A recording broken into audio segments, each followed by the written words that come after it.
राम राम जी। रुक जाओ।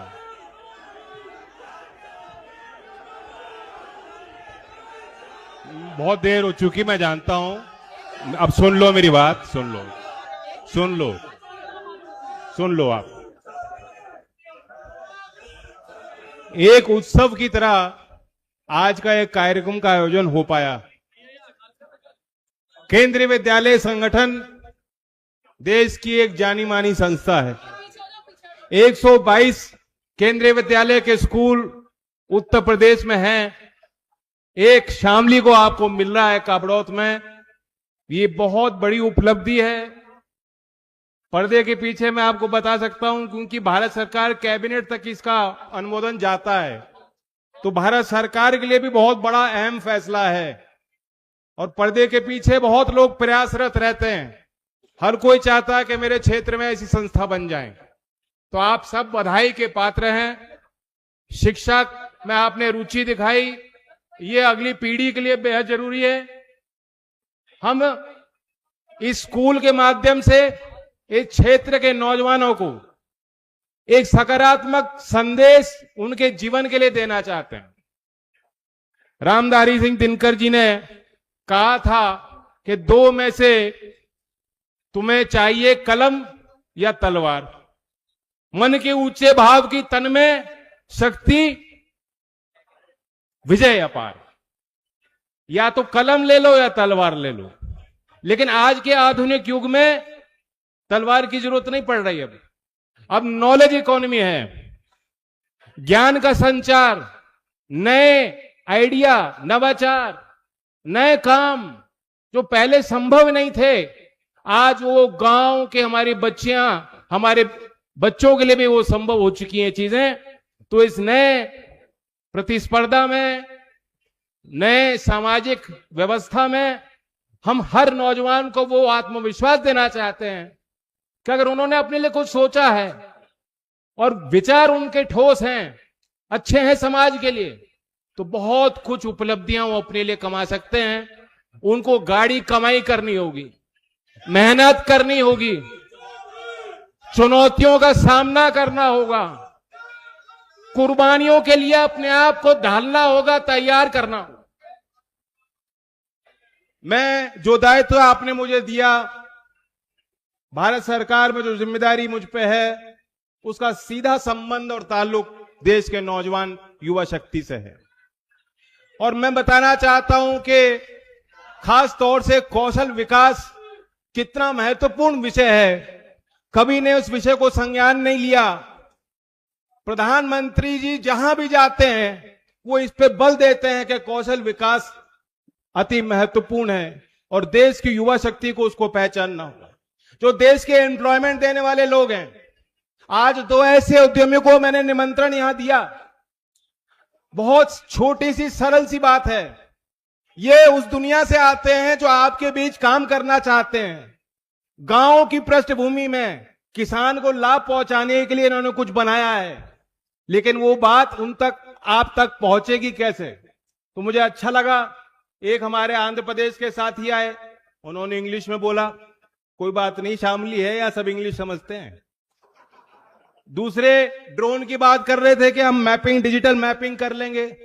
ये सारे वो टूल्स हैं, ये वो काम है जो अब किसान को भी यूज करने पड़ेंगे। तकनीकीकरण का प्रभाव हर क्षेत्र में है और बहुत देसी खेती करने वाले लोग भी अब समझ रहे हैं, जान रहे हैं कि बहुत कुछ उनके पास ऐसे औजार और तरीके उपलब्ध हैं, बस उन्हें समझने की देर है। तो इसलिए हमारी पॉलिटिकल पार्टी है, गांव से, आपसे सीधा आपको लाभ मिले, इस प्रयास पे दो उद्यमों को मैंने यहां बुलाया। मैं साफ कर देना चाहता हूं, इनका कोई राजनीतिक ताल्लुक हमसे नहीं है। हमने एक मंच बनाया है किसानों के बीच। किसानों की बड़ी ताकत, बड़ी संख्या यहां आई है और इतनी इच्छा थी कि वो जो बात कर रहे हैं वो आप तक पहुंचे, आप उसे समझें और ठीक पसंद में आए बात, राजी हो तो उसका उपयोग करें। राजनीति भलाई के लिए होती है, राजनीति विकास का माध्यम होता है। और ये बात मैंने चौधरी अजीत सिंह जी को करीब से देख के सोची और उनके हर बात पे ये होता था कि पैमाना क्या होगा, फैसले का पैमाना वो होगा कि तुम्हारे निर्णय से, तुम्हारे सोच से, तुम्हारे प्रयास से, तुम्हारे फैसलों से व्यापक जनता को लाभ मिल रहा है। नहीं, वही उनका सोचने का पैमाना था। आपकी नफ्स हमेशा वो टटोल के रखते थे। वे जानते थे कि वो आपके लोग क्या सुनना चाहते हैं, उनके माध्यम से, उनकी कलम से क्या काम देखना चाहते हैं।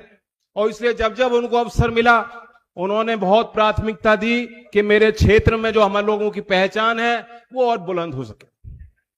कभी कभी चीजें होती हैं, हम लोग साझे सरकार में हैं, किसी और सोच को लेकर के शायद एक प्रस्ताव आया था, लेकिन मेरा यह मानना था और किसानों के बीच मैंने किसानों की बात समझी कि जो ड्राफ्ट शुगर कंट्रोल ऑर्डर आया था, अगर ज्यों का त्यों वो कानून पारित हो गया होता तो जितने कोलू क्रशर, जो उद्योग, जो शामली और मुजफ्फरनगर क्षेत्र की शान है, यहां रोजगार भी मिल रहा है, किसानों को लाभ भी मिल रहा है, वो पूरा उद्योग उजड़ने की स्थिति में आ जाता तो खतरे के काले संकट के बादल, घने बादल मुझे दिखाई दिए मंडराते हुए।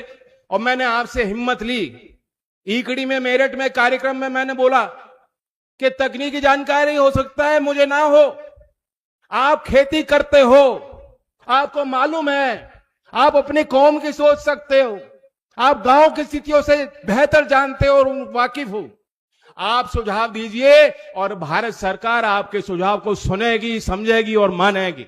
और मुझे बहुत खुशी है, यही लोकतंत्र है, यही लोकतंत्र का कमाल है। शामली का कोई एक किसान, साधारण किसान भी ये ना सोचे कि दिल्ली उसके लिए दूर। प्रसन्न विधायक की बात मैं सुन रहा था, वो कह रहे थे 6-6 घंटे लग जाते थे दिल्ली जाने में, अब तो दिल्ली दूर नहीं है। जो एक्सप्रेसवे का जाल, जो नए काम यूपी में हो रहे हैं, डिफेंस का एक बड़ा कॉरिडोर बन गया अलीगढ़ तक, बड़ी बड़ी कंपनियां जो भारत में पहले वो चीजें बनती नहीं थी, वो बन के एक्सपोर्ट होने जा रही हैं। कल मुख्यमंत्री जी ने जेवर में 6,500 करोड़ का निवेश और उसमें 3,000 लोगों को, बच्चों को नौकरी मिलेंगी। सेमीकंडक्टर की 2 बड़ी कंपनियों ने उत्तर प्रदेश में निवेश करने का निर्णय लिया, वो भी स्वागत योग्य फैसला है। ये सब नजर है जनता की और आपका आशीर्वाद बना रहे। आप देख रहे हो कि धीमे धीमे यूपी की तस्वीर बदल रही है।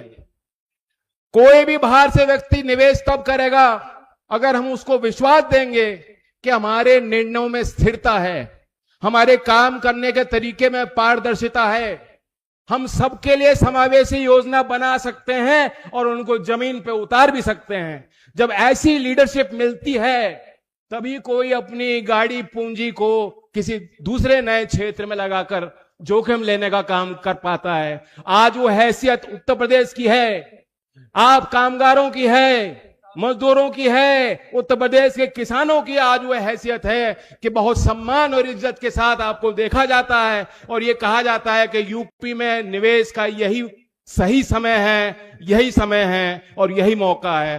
तो मुझे बहुत खुशी है कि चीजें जो पहले संभव नहीं थी, आज data centre, semiconductor, advance manufacturing, सबके लिए एक नीति बन रही है और धीमे धीमे परिवर्तन सार्थक होता दिखाई दे रहा है। क्योंकि कौशल विभाग की सबसे बड़ी योजना जो अभी संचालित है, मैं उसकी यहां शामली में आके चर्चा नहीं करूंगा तो बहुत टूटी हो जाएगी। 60,000 करोड़ की पूरे देश की एक योजना है जिसमें उद्योग जगत को, राज्य सरकारों को और केंद्र की सरकार को साथ मिलकर काम करना है। क्या काम करना है कि जो देश में 1,000 सरकारी ITI हैं, वहां व्यापक सुधार उसमें उस संस्था में लाने के लिए। मैं जानता हूं आज बहुत से ऐसे नौजवान हैं जो किसी मजबूरीवश अपनी जीवन के पढ़ाई की यात्रा में आगे बढ़ते हैं, उनके समझ में नहीं आती, वो सोचते हैं चलो अब ITI का सर्टिफिकेट ले लो, क्या पता नौकरी मिल जाए। अभी वो तार जोड़ने की जरूरत है। मैं हर नौजवान को ये वादा दिलाना चाहता हूं कि सिर्फ महज निवेश नहीं है, यह आपकी शक्तियों में विश्वास है जो भारत सरकार आपको जता रही है और दिखाना चाह रही है। हम चाहते हैं कि आपकी रुचि ITI में, आपका विश्वास ITI की उस जो बुनियादी संस्था है उसमें और मजबूत हो और बनी रहे। 60,000 करोड़ की पूरे देश में मैं क्यों गिनाऊं, मैं शामली में खड़ा हूं तो मुझे बहुत खुशी है कि राज्य सरकार ने पहले चरण में शामली की भी जो सरकारी ITI है उसको योजना में जोड़ा है।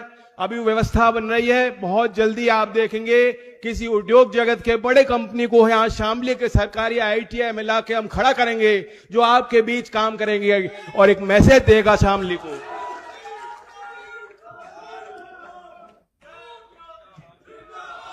बाकी खुशी सबको है, केंद्रीय विद्यालय आपको मिल रहा है।